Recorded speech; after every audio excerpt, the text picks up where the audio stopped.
en las montañas de Macedonia, en la ciudad de Skopje. Nació el 26 de agosto de 1910, una niña que estaba destinada a convertirse en la mujer más admirada del siglo XX. Su nombre era Agnes Gongsha Bojaxiu, pero el mundo la conocería como Madre Teresa de Calcuta, la única santa en la historia que ganó el Premio Nobel de la Paz. Agnes no nació en la pobreza que más tarde abrazaría. Su familia era acomodada.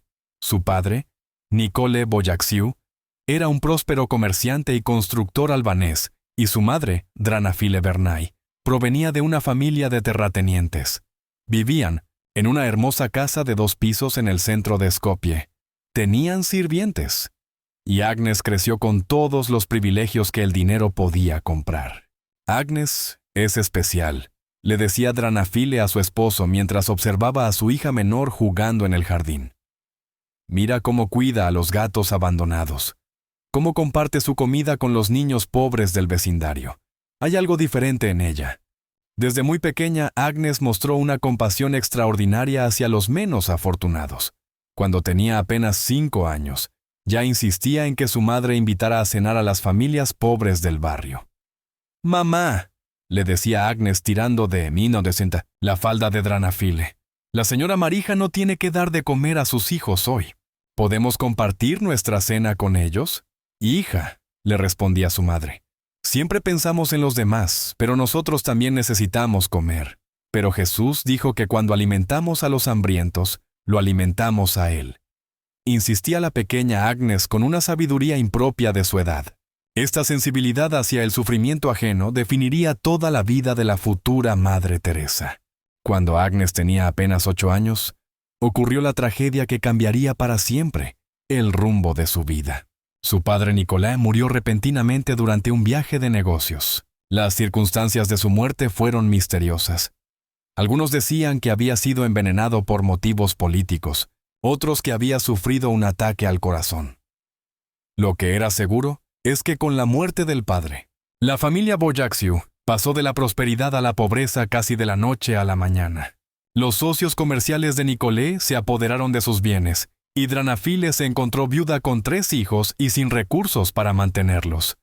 «¿Qué vamos a hacer, mamá?», le preguntó Agnes una noche mientras veía a su madre llorar en silencio. «Vamos a confiar en Dios, hija», respondió Dranafile secándose las lágrimas. «Tu padre siempre decía que Dios nunca abandona a los que confían en Él». Dranafil demostró ser una mujer de carácter extraordinario. En lugar de hundirse en la autocompasión, comenzó a trabajar como bordadora y costurera para mantener a su familia. Pero lo más extraordinario es que incluso en su pobreza, siguió ayudando a otros más necesitados que ella. «Mamá», le dijo Agnes cuando tenía 10 años, «nosotras apenas tenemos para comer. ¿Por qué sigues dando comida a otros pobres?» «Porque», le explicó Dranafil, «la verdadera pobreza no es no tener dinero. La verdadera pobreza es no tener a nadie que te ame. Nosotras somos pobres de dinero, pero ricas en amor. Esas personas son pobres de todo». Esta lección se grabaría para siempre en el corazón de Agnes. La pobreza más terrible no es material, sino espiritual. A los 12 años, Agnes comenzó a sentir algo que no sabía cómo explicar. Una voz interior que la llamaba a algo más grande que su vida ordinaria. Pasaba horas en la iglesia católica de Skopje, rezando ante el sagrario y sintiendo una paz que no encontraba en ningún otro lugar. «Madre», le dijo Agnes a Dranafile cuando tenía 14 años, «creo que Dios me está llamando a ser monja». Dranafile se quedó en silencio durante un largo rato. «Hija», le dijo finalmente, «ser monja significa renunciar al matrimonio, a tener hijos, a una vida normal. ¿Estás segura de que eso es lo que Dios quiere de ti?» «No estoy segura de nada», confesó Agnes, «excepto de que siento una paz inmensa cuando pienso en dedicar mi vida completamente a Dios y a servir a los pobres». Durante 2 años, Agnes luchó con esta vocación. Por un lado, amaba profundamente a su familia, y no quería abandonar a su madre, que tanto había sacrificado por ellos. Por otro lado, sentía que Dios la llamaba de manera irresistible. En 1928, cuando tenía 18 años, Agnes tomó la decisión más difícil de su vida. Dejaría su hogar para siempre y se uniría a las Hermanas de Loreto, una congregación irlandesa que trabajaba en las misiones de la India. «Si realmente sientes que Dios te llama», le dijo Dranafil con lágrimas en los ojos, «entonces debes seguir esa llamada. Pero recuerda, una vez que te vayas, tal vez no nos volvamos a ver nunca». Agnes sabía que su madre tenía razón. En aquella época, las monjas misioneras raramente regresaban a casa. El 26 de septiembre de 1928, Agnes se despidió de su familia en la estación de tren de Skopje. Sabía que era la última vez que vería a su madre y hermanos, pero también sabía que tenía que seguir la voz que la llamaba hacia algo más grande. «Cuida mucho a mamá», le dijo a su hermana Aga, mientras se abrazaban por última vez. «Y tú cuídate mucho en la India», le respondió Aga llorando. «Escríbenos siempre. Te prometo que rezaré por ustedes todos los días de mi vida», le dijo Agnes a su madre en su último abrazo. «Y yo rezaré para que seas muy feliz sirviendo a Dios», le respondió Dranafile, tratando de ser fuerte para su hija.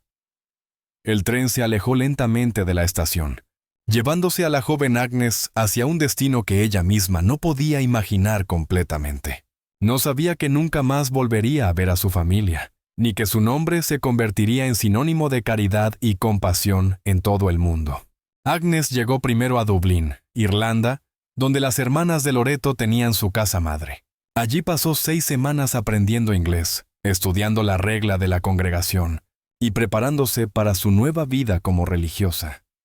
«Sister Agnes», le dijo la Madre Superiora, «veo que tienes un corazón muy grande para servir a los pobres, pero la vida misionera en India es muy dura. ¿Estás segura de que puedes soportar las dificultades que te esperan?» «Madre», respondió Agnes con determinación, «siento que Dios me ha preparado toda mi vida para esto.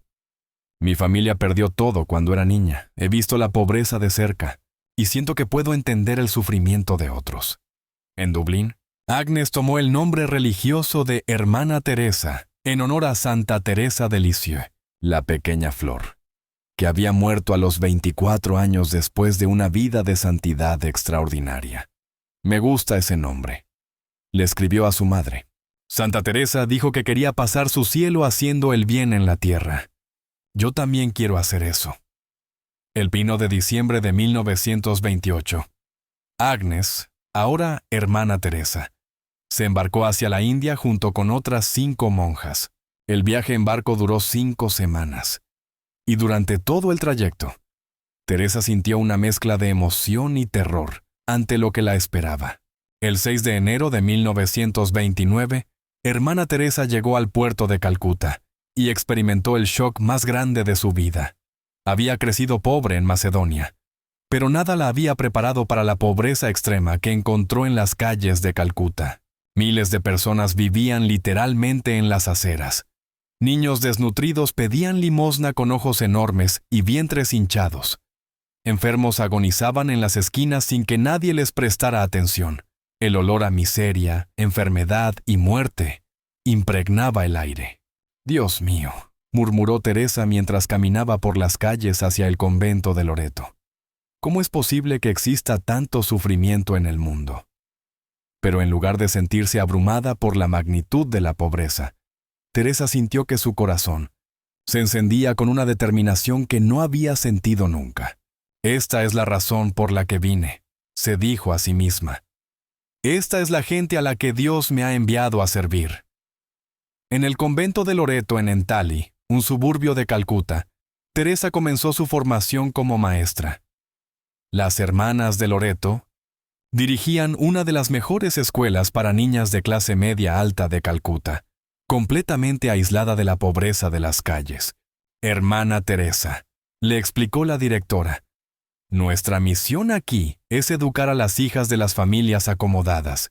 Es un trabajo muy importante para la iglesia».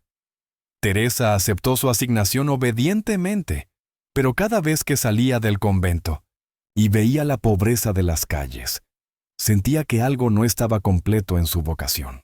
Durante los siguientes 17 años, de 1931 a 1948, Hermana Teresa trabajó como maestra en el convento de Loreto. Enseñaba geografía e historia a niñas de familias acomodadas y gradualmente se convirtió en una de las maestras más queridas y respetadas de la escuela. Sister Teresa es diferente, comentaban las alumnas entre sí. Se preocupa realmente por nosotras, pero siempre está hablando de los pobres.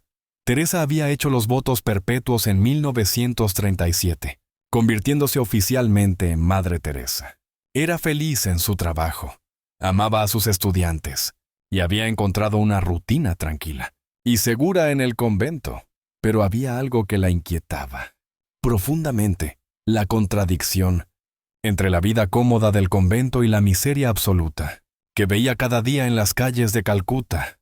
Madre, les decía a sus estudiantes durante las clases, ustedes tienen muchos privilegios.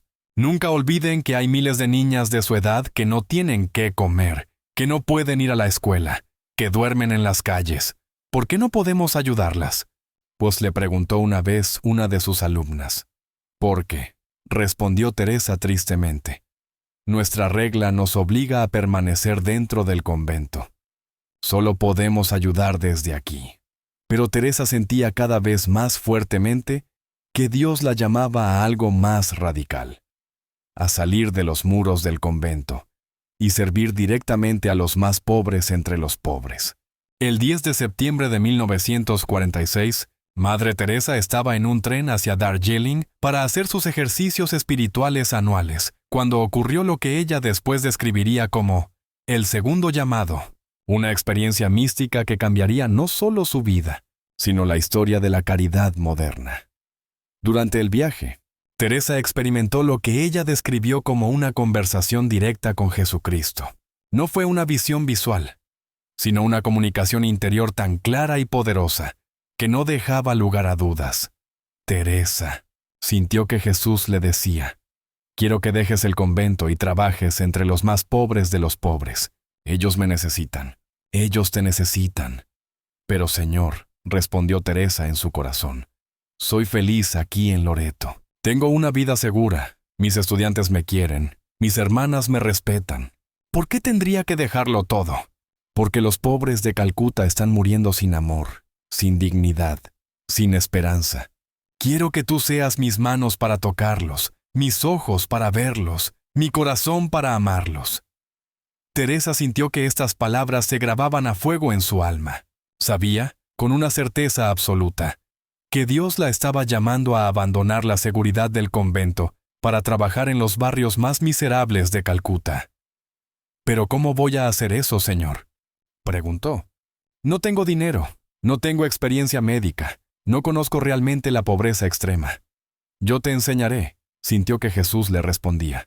Yo proveeré todo lo que necesites. Solo necesito que digas sí.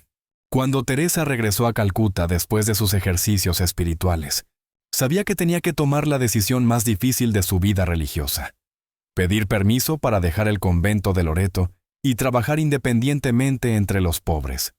Madre Superiora, le dijo a la directora del convento, tengo que hablarle de algo muy importante. Creo que Dios me está llamando a trabajar fuera del convento, directamente con los pobres de los barrios bajos. La Madre Superiora se quedó atónita. Madre Teresa, le dijo, eso es completamente irregular. Las hermanas de Loreto no trabajamos en las calles. Nuestra misión es la educación dentro del convento. Lo sé, respondió Teresa, pero siento que Dios me pide algo diferente. Comenzó entonces una batalla burocrática que duraría 2 años. Teresa tuvo que escribir innumerables cartas al arzobispo de Calcuta, al Vaticano y a las autoridades de las hermanas de Loreto, explicando su petición extraordinaria.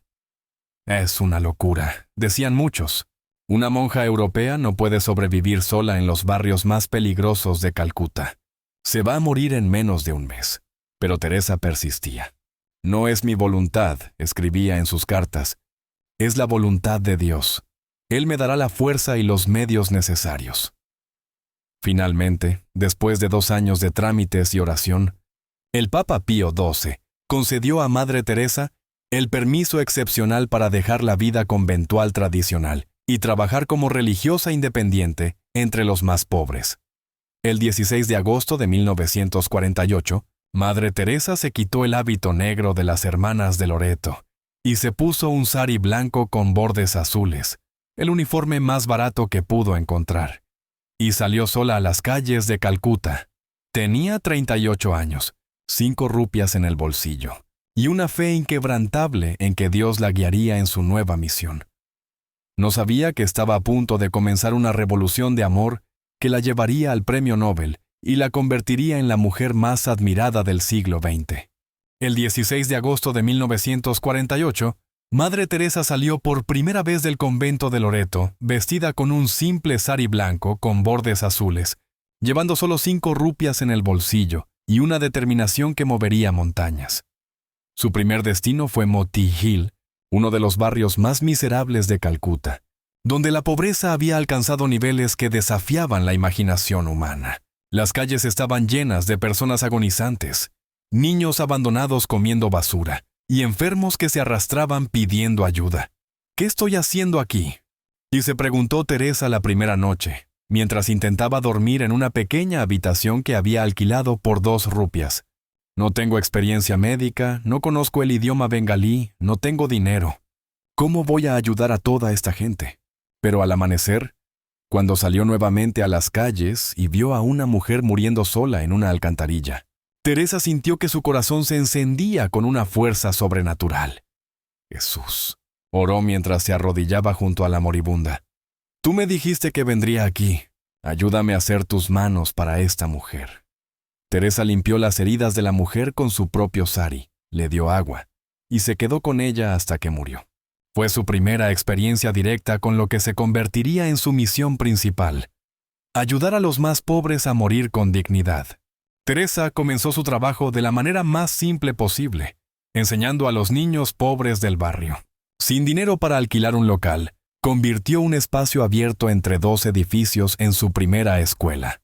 «Vengan, niños», les gritaba en su bengalí rudimentario a los pequeños que vagaban por las calles. «Vamos a aprender a leer y escribir». Con una rama que había encontrado en la calle, Teresa escribía las letras del alfabeto bengalí en la tierra. Los niños, que nunca habían ido a la escuela, se sentaban fascinados alrededor de esta mujer europea que les enseñaba gratuitamente. «¿Por qué no nos pides dinero como los otros maestros?», le preguntó un niño de 8 años. «Porque», le respondió Teresa, «Dios ya me ha pagado dándome la alegría de estar con ustedes». Al principio solo tenían 5 estudiantes.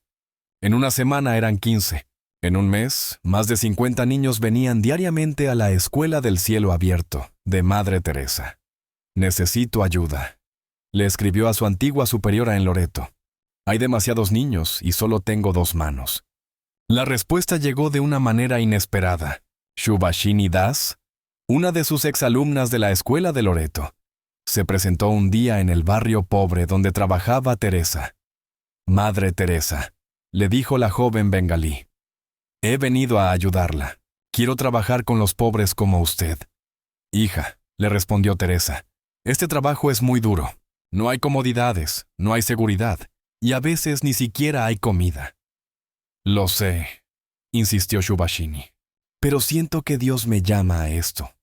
Teresa aceptó a su primera compañera, y juntas establecieron una rutina diaria. Por la mañana enseñaban a los niños, por la tarde visitaban a los enfermos en sus casas, y por la noche oraban juntas.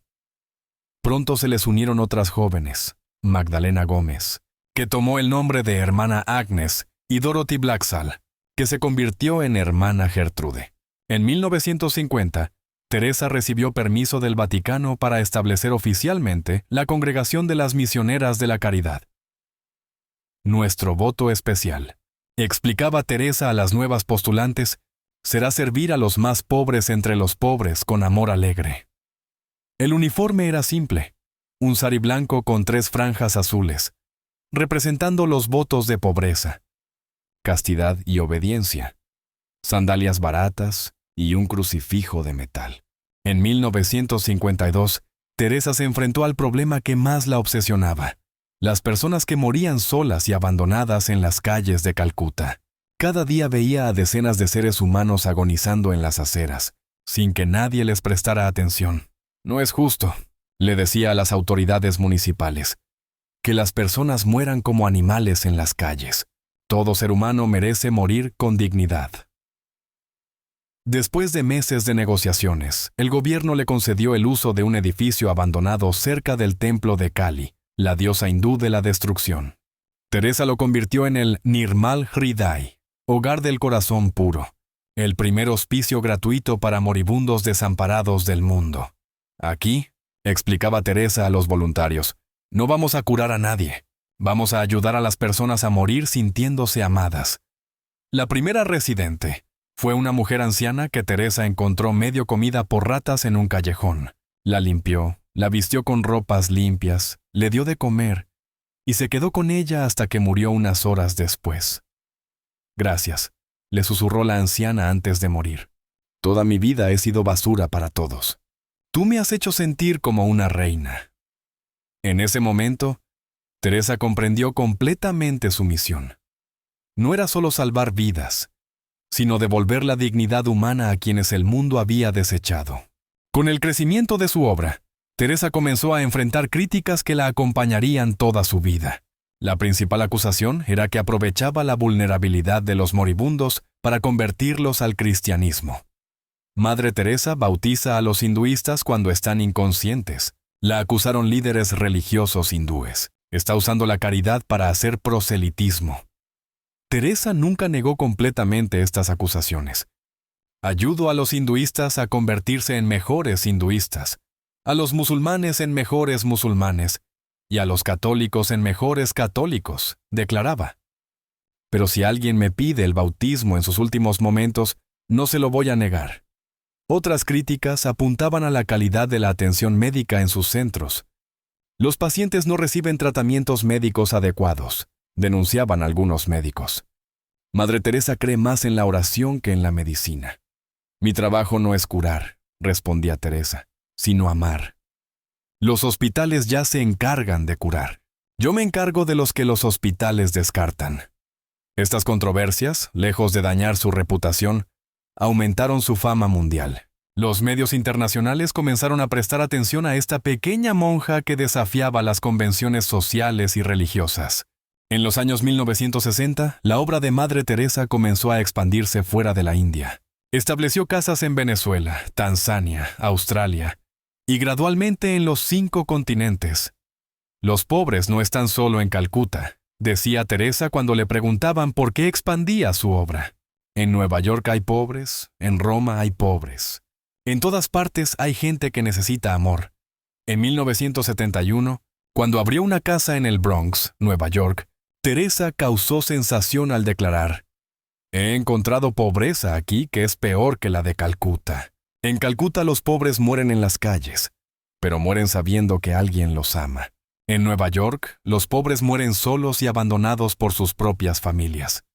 Para 1979, las misioneras de la caridad tenían 158 casas en 25 países, atendiendo a leprosos, huérfanos, ancianos abandonados, drogadictos y enfermos de SIDA.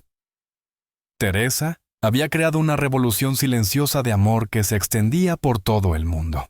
El 17 de octubre de 1979, Teresa recibió la llamada telefónica que cambiaría para siempre su estatus mundial. Había sido galardonada con el Premio Nobel de la Paz. ¿Por mí?, o preguntó incrédula cuando le dieron la noticia.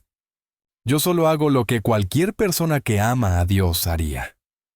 El Comité Nobel justificó la decisión, en honor al trabajo emprendido en la lucha para superar la pobreza y la miseria, que también constituyen una amenaza para la paz. El 10 de diciembre de 1979, Teresa llegó a Oslo, Noruega, para recibir el premio. Su discurso de aceptación fue uno de los más emotivos en la historia del Nobel. Este premio no es para mí, declaró ante la audiencia mundial, sino para los pobres, para los hambrientos, para los desnudos, para los sin hogar, para los ciegos, para los leprosos, para toda esa gente que se siente indeseada, no amada, desatendida en nuestra sociedad. Luego añadió una frase que se hizo famosa: la pobreza más grande es no ser querido, no ser amado. Podemos curar las enfermedades físicas con medicina, Pero la única cura para la soledad, la desesperación y la desesperanza es el amor. Teresa donó los $192,000 del premio para construir hogares para leprosos en la India. Los últimos años de la vida de Teresa estuvieron marcados por el reconocimiento mundial y el deterioro de su salud. Se había convertido en una celebridad global, recibía a presidentes y primeros ministros, y su opinión era solicitada sobre temas internacionales. En 1996, a los 86 años, Teresa sufrió un infarto que la dejó muy débil, pero se negó a retirarse completamente del trabajo. Dios todavía me necesita, decía cuando le sugerían que descansara. Mientras pueda caminar, seguiré sirviendo a los pobres. Durante estos años, Teresa experimentó lo que ella llamó la noche oscura del alma, una crisis espiritual profunda en la que sentía que Dios se había alejado de ella. ¿Dónde está mi fe? Me escribía en cartas privadas que solo fueron reveladas después de su muerte. Incluso muy profundo en mí, no hay nada sino vacío y oscuridad. Esta revelación posterior sorprendió al mundo. La mujer que había dedicado su vida a servir a Dios había pasado décadas sintiéndose abandonada por Él. El 5 de septiembre de 1997, Madre Teresa murió en Calcuta de un paro cardíaco. Tenía 87 años y había dedicado casi 50 años de su vida a servir a los más pobres. Su muerte coincidió con la de la princesa Diana de Inglaterra, que había muerto 6 días antes en París. Los medios mundiales se debatían entre cubrir ambos funerales, pero la muerte de Teresa tuvo un impacto emocional igual o mayor. El gobierno de India le concedió funerales de Estado. Miles de personas de todas las religiones y clases sociales desfilaron ante su ataúd en la casa madre de las misioneras de la caridad en Calcuta. Ha muerto la madre de los pobres, declaró el primer ministro de India. Ha muerto una santa viviente, dijeron los periódicos de todo el mundo. Su funeral fue transmitido en vivo por televisión a más de 1,000 millones de personas en todo el mundo. El proceso de canonización de Teresa comenzó solo 6 años después de su muerte, un tiempo récord en los estándares del Vaticano. En 2003, el Papa Juan Pablo II la beatificó, reconociendo oficialmente un milagro obrado por su intercesión. La curación inexplicable de un tumor abdominal canceroso de Mónica Besra, una mujer bengalí, el 4 de septiembre de 2016, el Papa Francisco la canonizó oficialmente como Santa Teresa de Calcuta, reconociendo un segundo milagro: la curación de múltiples tumores cerebrales de Marsilio Haddad Andrino, un ingeniero brasileño. En la ceremonia de canonización en el Vaticano, ante 120,000 personas, el Papa Francisco declaró: Santa Teresa de Calcuta, en toda circunstancia trató a cada persona humana con ternura y respeto. Su compromiso con los pobres y abandonados la convierte en un signo elocuente de la bondad de Dios. George Duente. Modern Day Missionaries of Charity Sisters. Continuing Mother Teresa's work worldwide. Helping poor in slums, hospices, orphanages. Eternal Legacy Living On, Photorealistic Hoy, más de 25 años después de su muerte. El legado de Santa Teresa de Calcuta sigue vivo y creciendo. Las misioneras de la caridad que ella fundó continúan su obra en los rincones más olvidados del mundo, llevando el mismo sari blanco con bordes azules que ella usó durante medio siglo. En los barrios más pobres de Manila, en los refugios para personas sin hogar de Nueva York, en los hospicos para enfermos terminales de África, las hermanas de Teresa siguen repitiendo sus palabras. No todos podemos hacer grandes cosas, pero sí podemos hacer pequeñas cosas con gran amor. Madre Teresa nos enseñó. Pamomomostat. Dice la hermana Prema, actual superior general de las misioneras de la caridad, que cada persona que encontramos en las calles es Jesús disfrazado. Esa fue su revolución, ver a Dios en los más despreciados. Las misioneras de la caridad operan más de 750 casas en 139 países, atendiendo a leprosos abandonados, huérfanos sin hogar, ancianos desechados por sus familias, enfermos de SIDA sin recursos y drogadictos en rehabilitación. Si no puedes alimentar a 100 personas, repetía Teresa, entonces alimenta solo a una. Si no puedes ayudar a muchos, ayuda al que tienes enfrente. Su vida fue la prueba viviente de que una sola persona con fe inquebrantable puede cambiar el mundo, y de que el amor verdadero no distingue religiones, razas o clases sociales. Santa Teresa de Calcuta demostró que los santos no son figuras místicas inalcanzables, sino personas ordinarias que toman decisiones extraordinarias. La niña rica de Macedonia que lo perdió todo se convirtió en la mujer más pobre del mundo, y paradójicamente, en una de las más influyentes de la historia. La única persona en la historia que ganó el Premio Nobel de la Paz y fue canonizada como santa, demostrando que el amor por los más pobres es el camino más seguro hacia la grandeza humana y la santidad divina. Su tumba en Calcuta sigue siendo visitada por miles de peregrinos cada año, pero su verdadero monumento son los millones de vidas que siguen siendo tocadas por el amor que ella encendió en las calles más oscuras del mundo. Desde una pequeña monja con 5 rupias hasta una santa global. La prueba de que cuando Dios llama, provee todo lo necesario para cambiar el mundo.